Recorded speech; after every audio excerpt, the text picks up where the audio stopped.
They could have put Charlie Crist in prison, they would have done it. It's going to play out like a Shakespearean tragedy where everybody dies. I actually, in the last election, in the governor's election, I was crying in the voting booth. The case itself, the motivation behind it is political corruption.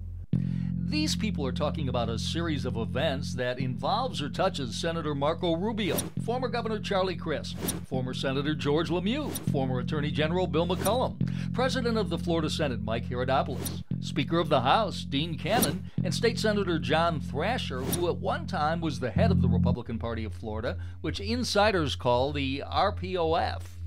They just destroyed my life for no reason. At the center is former party chairman Jim Greer in an effort by the leadership in the right wing of the party to derail the Senate bid by Charlie Crist.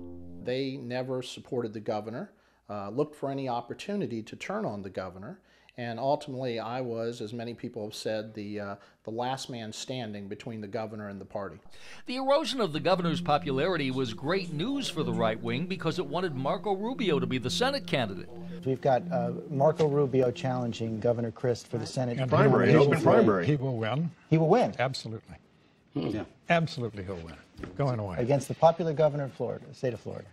But with Greer as chairman, the money would flow to the governor. One of the interesting things about this campaign was how difficult it was, especially early on, to start raising money because I don't have a statewide network. I haven't run statewide before. People would tell me frequently that I was going to be needed to go out in a body bag, and I was the last person between the party infrastructure attacking the governor, because as chairman, ultimately I had to sign off on everything the party did. As Rubio was picking up steam and support from those in control of the party, Greer says he got a visit from Senate President Mike Herodopoulos and Speaker of the Florida House, Dean Cannon. Told me that the governor had lost the support of the party, had lost their support, and I was his hand-picked chairman, so I needed to leave. Now, you went to the governor and told him that they're pressuring you to resign, and he was not happy about that. No, the governor was very clear. He said that this was a battle that they had wanted to have with him for many years, which I assume meant the ultra-conservatives of the party.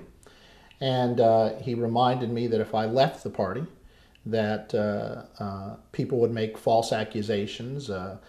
They would start accusing me and him and others of things that were wrong.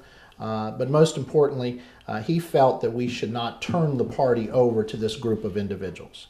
And Greer says at that point he was in the crosshairs of the Rubio supporters.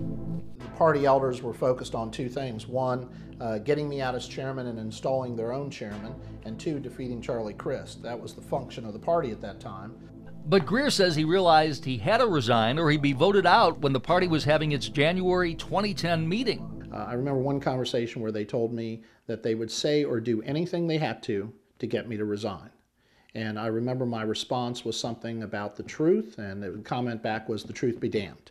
So they were very clear with me that if I didn't resign, my life was going to be a living hell.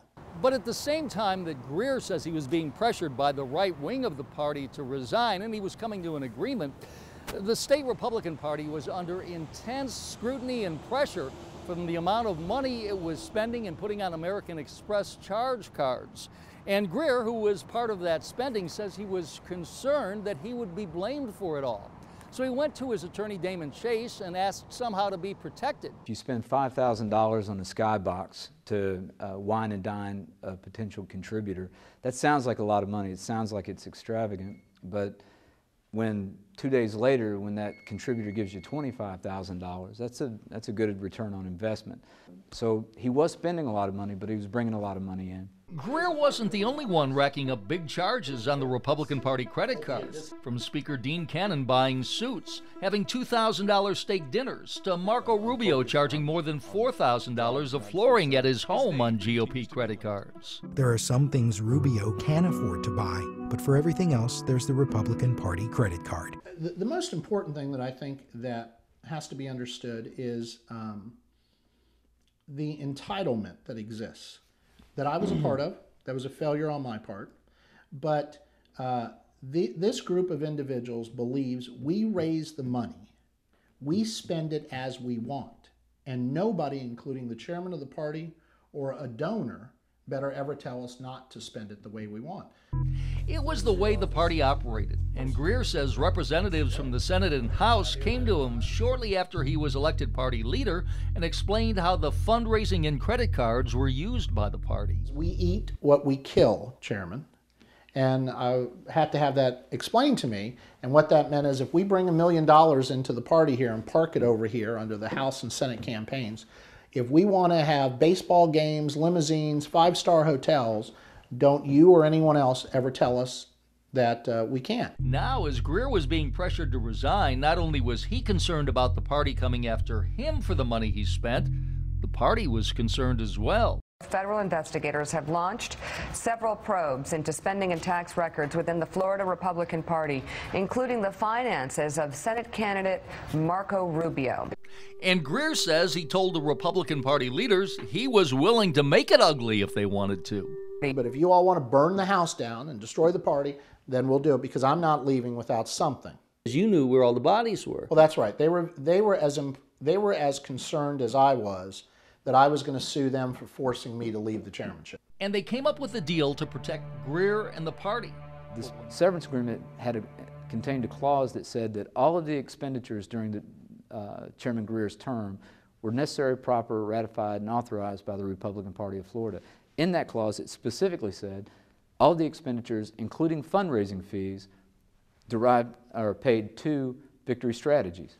Victory Strategies was a company that Greer and the executive director of the party, Delmar Johnson, formed after he fired the party's main fundraiser, Meredith O'Rourke, who had strong ties to the conservative wing of the party. And when she was fired, O'Rourke was making $30,000 a month, $360,000 a year, plus 10% of whatever she raised. But when Greer fired O'Rourke, he says he underestimated her ties to the old guard of the party and influential lobbyists. One lobbyist told me that he was going to cut my head off, put it in a plastic bag, and throw my body in a ditch. Greer says because of O'Rourke's ties to power brokers, he was having a rough time finding someone to replace her, and that's why he says he created Victory Strategies. It got the same 10% commission O'Rourke was getting, but not the same $30,000 a month salary. Greer says he ran the idea past the governor after U.S. Senator George Lemieux suggested it. So somewhere along those lines, George Lemieux recommended to me, or didn't recommend, it was a thought, it was a suggestion, right out in this driveway on my cell phone, that maybe you and Delmar ought to do the fundraising and pay yourselves a commission for doing it. Jim Greer's attorney said over the weekend that you knew about the plan, that you were aware of it, and even suggested it. What do you have to say about that? It's just wrong. You know, it's sad when people in a desperate situation say desperate things. But Greer's wife, Lisa, says it was Governor Charlie Crist who was saying desperate things. I have a tremendous amount of anger. I feel very used. He used my husband, he used my children, he used my family.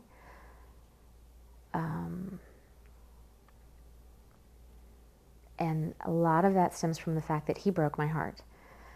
I thought he was being real and sincere with our family. I thought he was a part of my family. I named my youngest son for him. I thought he would be a member of my family forever. We had some wonderful times, but when it came right down to it, he sacrificed my husband on the altar of his own ambition and protecting his career. And he lied to protect himself. And while Crist denies knowledge, and Lemieux is saying he might have suggested that Greer get involved with the fundraising, but maintains he knew nothing about Victory Strategies, one thing is clear. Greer decided to form the company. He enters into a contract which is perfectly legal with a legal entity, legal contract, exactly the same as these other contracts, exactly the same as Meredith O'Rourke's contract, excepting that he wasn't going to pay Victory Strategies the $30,000 a month. They paid Victory Strategies the 10% of the major donations, not every single donation, just the major donations that Victory Strategies brought in, but they didn't pay the $30,000 a month. So it saved, over the next year and a half, it saved hundreds of thousands of dollars for the party. But Greer supporters say not only did Victory Strategies save the party hundreds of thousands of dollars because it no longer had to pay that $30,000 a month fundraising fee, but also it brought in huge amounts of money. And that was something the party sorely needed at that time. Traditionally, a sitting governor is the chief fundraiser for his party. But Greer says Charlie Crist lost all interest in raising any money for the Republican Party of Florida and instead was concentrating on raising money for the Charlie Crist for U.S. Senate campaign. So they set that up. They got to doing business. They started bringing in money, making up for the fact that, that Charlie Crist wasn't doing anything for the general fund. They were bringing in money. The party's making money. It's got millions of dollars in its coffers. Everything's going fine. But now Charlie and Marco Rubio. And those supporting Marco Rubio were gaining control of the state Republican Party. They said it was imperative that Greer had to leave. But Greer wouldn't leave his post without protection and a statement that everything he did as chairman, including Victory Strategies, was in the best interest of the party. Sent it down here on probably December 28th, 27th. In it, it had, they would pay me my salary for a year, they would pay my benefits, that all expenditures under my chairmanship, American Express payments, fundraising payments, consulting agreements, Victory Strategies by name, were all approved, ratified, and appropriate. We went back and forth with a couple versions of this severance agreement and negotiating it back and forth over the next few days. There were 2 or 3 more that specifically contained Victory Strategies. We ultimately removed that for the general sense because specific overruling the general fundraising fees is the only fundraising fees he ever received from the party was from Victory Strategies. We removed Victory Strategies and just left it fundraising fees, so that way it would certainly encompass everything. Then the next paragraph, after it listed all these things, said, and he's also released of it from any liability of anything known or unknown. The final severance took out Victory Strategies and instead said all expenditures Greer made were appropriate. It was signed by Party Attorney Jason Gonzalez, Senate President Mike Herodopoulos, Speaker of the House Dean Cannon, and State Senator John Thrasher. The leadership of the party determined that Thrasher would be the next head of the party after Greer, even though the grassroots had no idea and they were putting up their own candidate to succeed Greer. Thrasher signs as the incoming, to be elected chairman. That's right. But there was a whole other slate that was being offered up by the general membership. The fix was in. The fix was in, and I expressed my concern about how they were approaching the fact that Thrasher was already being treated as the chairman. I told one night on the phone, Dean Cannon and Herodopoulos, that I thought the way they were jamming this down the throats of the state committee was going to backfire on, and they told me not to worry about it. Greer agreed to resign as promised, and Thrasher was elected chairman in January of 2010. But the party was facing a major problem because word of the severance agreement was leaking out, and leaders of the party were quoted in the media as saying no agreement existed. But the right wing of the party was skeptical and not happy at all. Well, first of all, the day that Thrasher was elected, him and the attorney went into the state executive committee board meeting and told the executive committee no severance agreement existed, which was astounding to me because now they were not lying to the media. They were lying to the group that had just elected him, and Gonzalez was lying to his client. I was at that meeting. I was sitting there. My jaw dropped. Jim Stelling was on the executive committee of the Florida Republican Party. I know there's an agreement. I've actually seen it, and there they were denying it. But because of the pressure from the right-wing grassroots, which adamantly opposed any severance agreement, the leadership of the party started to backpedal. And then finally it started, well, if there is anything we signed, we'll never pay him. So it was a comedy of statements that I was watching occur, while at the same time they were calling me on my phone, telling me not to worry about what I was reading in the papers. They were having to say that to keep the grassroots under control. And you had signed papers by all of them. In my lawyer's safe. So we're keeping it confidential, we're keeping quiet. Jason Gonzalez calls me and says that, well, we don't believe that we have an agreement. The severance agreement is incomplete because Jim Greer never signed it. I said, except that that you have a copy and I have a copy in my safe. I'll go ahead and fax it to you. And so then a couple days go by, and then he calls back, well, we don't have an agreement because the severance agreement has fax signatures, that all these people, they fax their signatures, and fax signatures don't count in Florida. I said, accept that. And I cited an appellate decision from every single appellate district in the state of Florida and the Florida Supreme Court saying that actually fax signatures are enforceable in Florida. So sent it to him and said, okay, now you guys do what you have to do. We'll look forward to your check in March. Because the severance agreement included payouts over the next year. Then he came back and he said, well, it's not really enforceable because nobody had authority to sign it. And then we showed him that actually, according to RPOF rules, all of you had authority and all of you did sign it.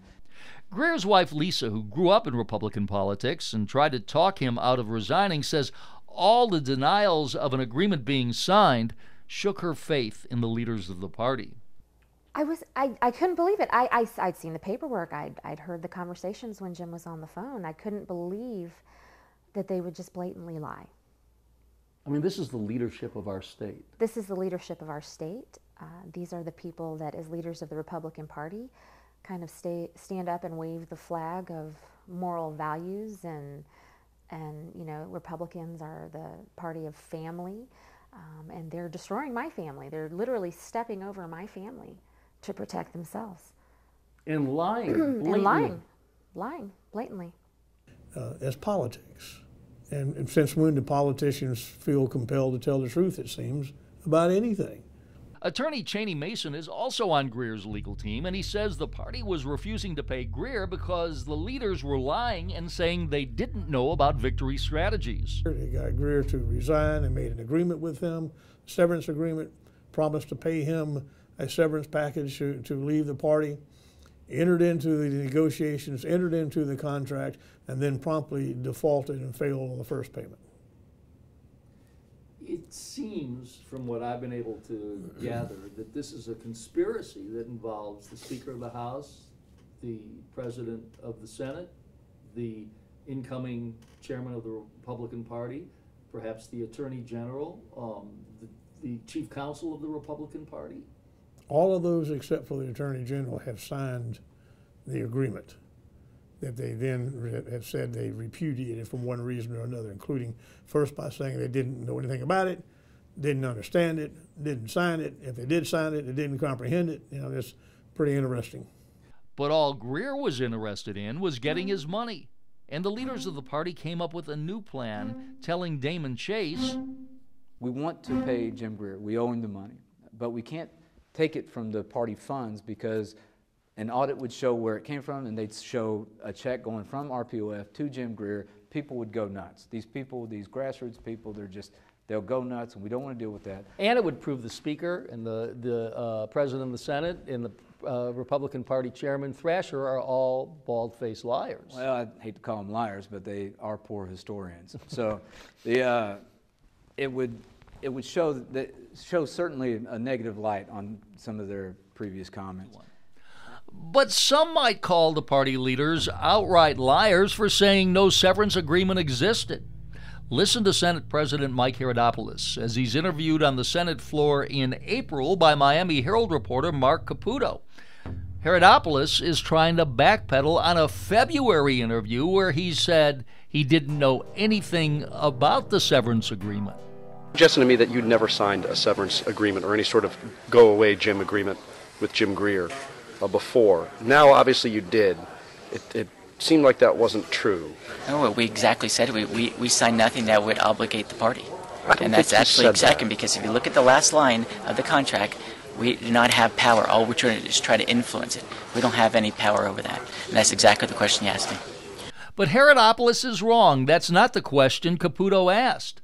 Listen to the interview. Caputo was clear in February as he asked about the severance agreement. And when Herodopoulos tried to shift the conversation to fundraiser Al Hoffman, Caputo asked Herodopoulos the direct question again about the severance agreement. About any sort of settlement agreement that had been signed with Jim Greer? I got talked with Al Hoffman on one day. Do you know about any sort of agreement that might have been signed with Jim Greer? I haven't talked to Al Hoffman at all. Put off an aside. Let's go to the agreement. Do you know of any sort of agreement that had been signed with Jim Greer? I've not seen any agreements. Have you heard of any agreement having been signed? I've heard this is one of 75 other members. So you said, I've talked to Dean Cannon, I've talked to John Thrasher, we have not signed anything. And you said there were a lot of papers going back and forth. Well, I didn't. Well, how do we solve this problem? Should we have an agreement? And nothing was done that would bind either party. I haven't seen what you have had to say about the hush money allegation. Ridiculous.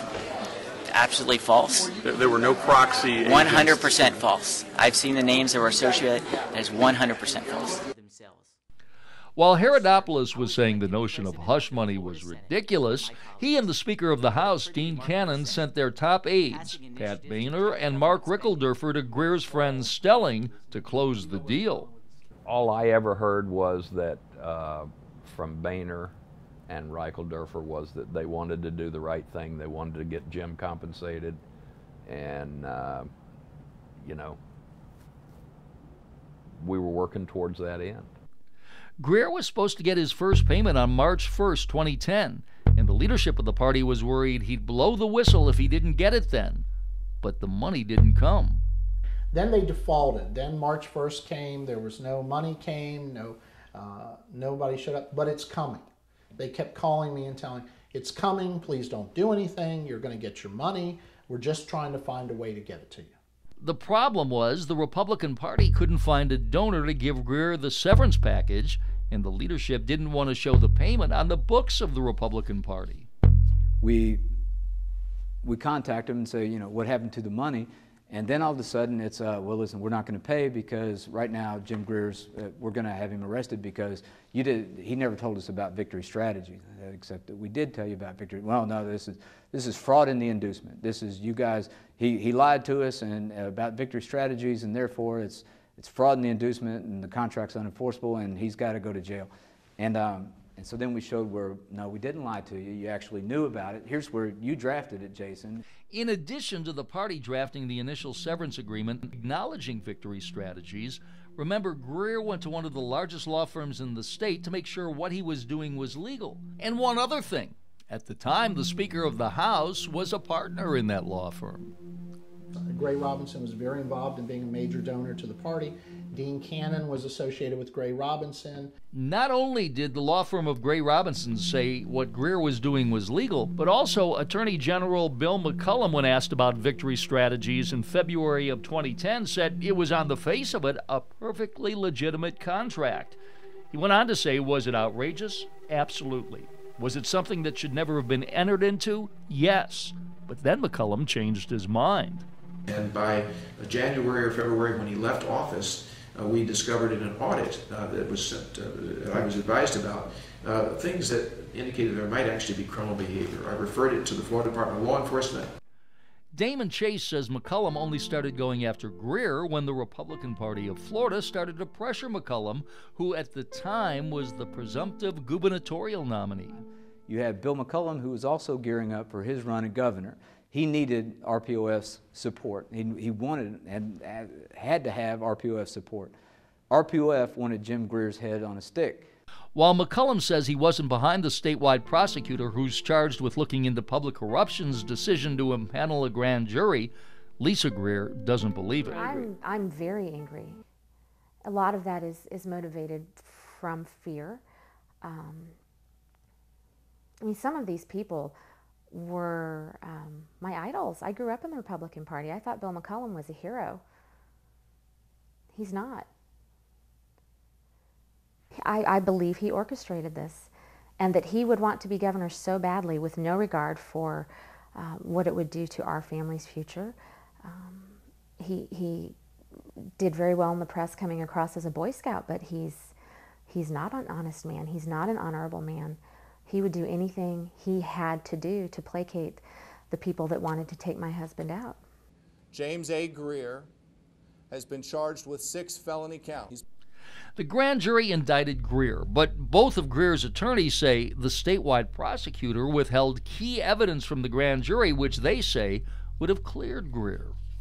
It's long been said, sarcastically or not, any prosecutor could indict a ham sandwich on any day of the week. They tell the grand jury what the facts they say are. They tell the grand jury what the law is according to them, and they do the documentation. They never showed the grand jury the severance agreement where the treasurer, the vice treasurer, the CFO, all of these people said that all of these funds were necessary, proper, and ratified by the party. But the grand jury never saw that. The grand jury only saw, well, he set up this private confidential company to take 10% off the donations. And the grand jury looked at that and said, that doesn't sound very nice, and hit him with an indictment. And then in an unprecedented move, agents of the Florida Department of Law Enforcement, which was under control of former Attorney General Bill McCollum, went to the Chief Justice of the Florida Supreme Court to get a warrant signed to search Greer's home and arrest him. No, the Chief Justice did not have authority to sign a search warrant, and there is case law that supports us in that. So it's just, I mean, it's a circus. And I look out the window, and two black cars pull in and block both sides of my driveway. Agents are everywhere. And they're in their big jackets that say FDLE. There were at least 12 agents that came in, hands on their guns. I'm here with two babies, my mom. And I was in shaving, and my wife informed me that there were cars blocking the driveway, there were agents coming in the backyard, there were agents coming up the side of the house, the front of the house. They asked if I was at the front door, pushed their way into the house, came into the bedroom, told me I was under arrest for multiple counts. I said something in the nature, this is the most incredible thing I've ever seen. Hey buddy, how you doing? All right, how are you? You guys, we're going to get him in the car. We're going to not make any comments right now. We'll talk to you guys in a few minutes. Jim, how do you feel about these charges against you? Right, Jim, did you funnel money from the party into your own account? We'll talk to you guys in just a second. Of course, you can't comment on an ongoing case. And even now, it's hard for him to talk about it. Here we are a year later. What has this done to your life? Well,